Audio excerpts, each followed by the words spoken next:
Hello दोस्तों, मेरे channel सुख समृद्धि उपाय में आप सभी लोगों का हार्दिक स्वागत है।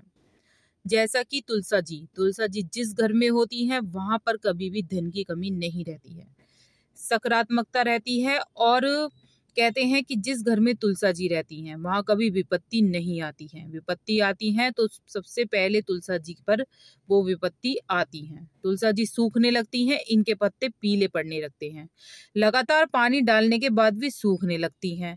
अचानक इस बदलाव को देखते हुए हमें पता लग जाता है कि हमारे पर कोई बुरी बला आ गई है या हमारे पर कोई परेशानी आने वाली है। तो ये संकेत होते हैं तुलसा जी के। अगर हमारी चप्पल टूट रही हैं, बार बार टूट रही हैं, और या नीचे के कपड़े कोई हमारे वस्त्र फट रहे हैं, तो माना जाता है हम पर शनि की दृष्टि आने वाली है। हमारा पैर से चढ़ने वाला है, शनि प्रवेश करने वाला है। जिस इंसान के लोग क्या होते हैं, चप्पल टूटे और उन्हें बार बार सही कराने लगते हैं। बहुत गलत है ये। चप्पल टूट रहे हैं, आप फेंक दीजिए बिल्कुल उन्हें। माना जाता है कि अगर आपके चप्पल टूट रहे हैं और टूटे हुए चप्पल आप सही से करवा करवा के पहन रहे हैं तो आपको बहुत ज्यादा हानि होने वाली है। आपके पैर के जरिए आपके ऊपर शनि चढ़ने वाला है। जिसके वस्त्र फट जाते हैं, जिसके कमर से नीचे के वस्त्र फट जाते हैं और वो उन्हें ही पहनते रहते हैं, उनके ऊपर शनि की कृपा दृष्टि नहीं होती है, उनके ऊपर शनि चढ़ जाता है, राहु का प्रकोप हो जाता है उनके ऊपर। जिस घर की रसोई में चप्पल लेकर औरतें खाना बनाती हैं, चप्पल पहनकर मतलब, तो उस घर में कभी भी भगवान की कृपा नहीं रहती है। माना जाता है जिस घर में अन्नपूर्णा माँ का वास होता है, जहां पर हम अपने घर के परिवार के सदस्यों का अपना पेट भर रहे हैं और वहां हम चप्पल पहनकर जा रहे हैं, बहुत गलत माना जाता है। कभी भी चप्पल पहनकर हमें, चाहे वो हम कैसी भी चप्पल लें, लोग कहते हैं कि हमारे यहाँ तो चप्पल अलग हैं, लेकिन चप्पल तो चप्पल ही होती हैं। कभी भी रसोई घर में चप्पल नहीं पहननी चाहिए। बुजुर्ग लोग होते थे पहले, वो कभी भी बिना चप्पलों के कभी भी रसोई में प्रवेश नहीं करते थे।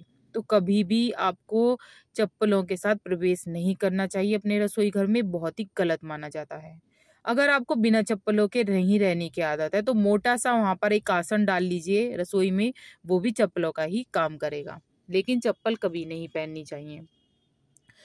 और सूर्य कथा में और गरुड़ पुराण में लिखा है कि जिस घर में चप्पल पहनकर घर में प्रवेश करा जाता है, मतलब सभी कमरों में घर के अंदर प्रवेश करा जाता है, वहां पर बीमारी कभी पीछा नहीं छोड़ती। हमेशा वहां के लोग बीमार रहते हैं, रोग उन्हें सताता रहता है, धन हानि होती रहती है और गृह क्लेश बढ़ते रहते हैं। कभी भी कहते हैं कि जैसे हम चप्पल पहन के अंदर प्रवेश करते हैं घर में, तो राहु और शनि हमारे साथ साथ प्रवेश कर जाते हैं। तो जब राहु शनि प्रवेश कर जाते हैं तो उस घर में कभी भी शांति नहीं रहती, वहां पर धन हानि होने लगती है, वहां पर बहुत सारी परेशानियां होने लगती हैं।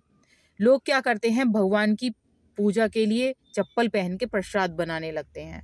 अरे तुम प्रसाद बना रहे हो, कम से कम उस टाइम तो चप्पल उतार दीजिए, क्योंकि वो भगवान के लिए बनना है, भगवान का भोग बनना है।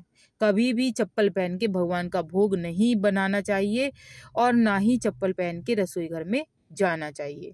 जब भगवान शंकर माँ अन्नपूर्णा भोजन करा रही थी माँ भगवान शंकर को, तो भगवान शंकर बोले कि माँ अन्नपूर्णा, ये सभी जितने भी सृष्टि में बालक हैं सभी मेरे बालक हैं, इन पर दया करना, इन पर अपनी कृपा दृष्टि बनाए रखना, कोई भी इंसान भूखा ना रहे।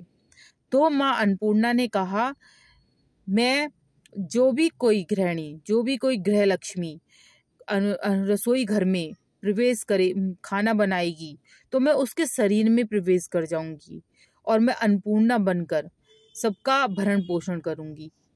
तो कहा जाता है कि कभी भी, जैसे माँ अन्नपूर्णा रसोई में रहती हैं, कभी भी चप्पल पहन के रसोई घर में रसोई नहीं बनानी चाहिए।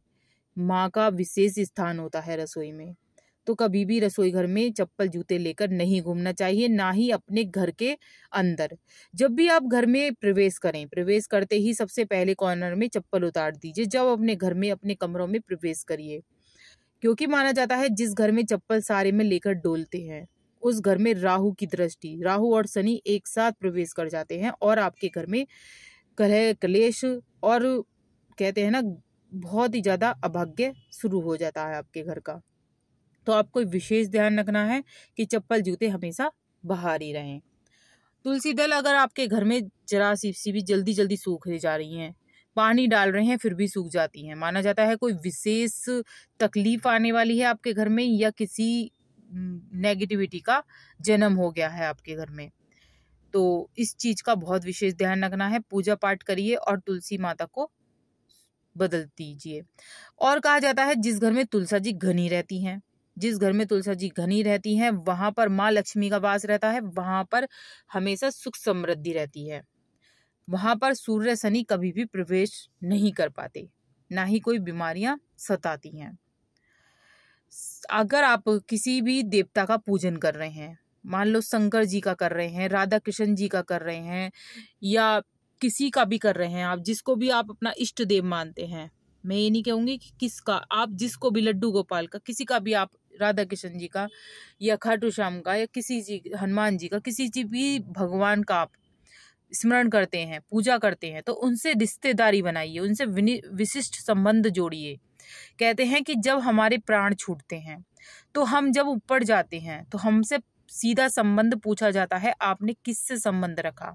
तो हम जिससे हमने संबंध रखा, हम सीना चौड़ कर बोलेंगे हम प्रभु राम के, प्रभु सीता के, या मतलब माता सीता के, या भगवान शिव के भगत हैं, तो भगवान हमें खुद ही गले लगा लेंगे, भगवान की विशिष्ट कृपा हमें मिलेगी। तो रिश्तेदारी बनाइए। ये नहीं कि आपने सुबह उठे, जैसे हमें रूटीन बना रखा है, हमें काम करना है कि हमें आज बर्तन मांजने हैं, इसके बाद हमें ये करना है, इसके बाद ये करना है। कभी भी इस तरह से रूटीन मत बनाइए पूजा पाठ में कि अब हमें जल्दी से मंदिर साफ करना है, फिर एक जोत जलानी है, फिर 2 लड्डू रखने हैं, फिर भगवान जी को नहलाना, फिर कपड़े पहना के उन्हें जल्दी से बिठा देना है, फिर दोपहर में जल्दी से उन्हें चाय देनी है, फिर खाना देना है, फिर जल्दी से उन्हें बिठा देना है। इस तरह से रिश्ता मत रखिए, उन्हें भक्ति का रिश्ता दीजिए, अपना घनिष्ठ संबंध बनाइए उनसे, उन्हें भाव दीजिए। भाव के भूखे हैं भगवान, भक्ति के भूखे हैं।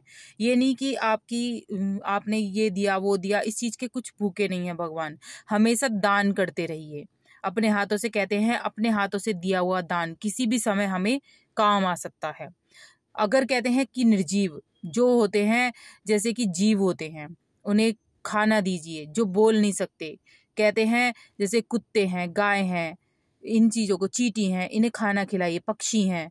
तो इनका जो दिया हुआ दान है वो आपके किसी भी समय आपके सामने आ जाएगा। अगर आप कोई परेशानी में होंगे तो वो सबसे पहले आपकी बचाएगा आपको उस परेशानी से। तो बस यही कहना चाहती थी मैं। वीडियो उपयोगी लगे तो लाइक सब्सक्राइब जरूर करिएगा, जिससे आगे मेरी सारी वीडियो मिलती रहें। और कमेंट्स में जय माँ लक्ष्मी, हर हर महादेव लिखना ना भूलें। Thank you. विदा चाहती हूँ।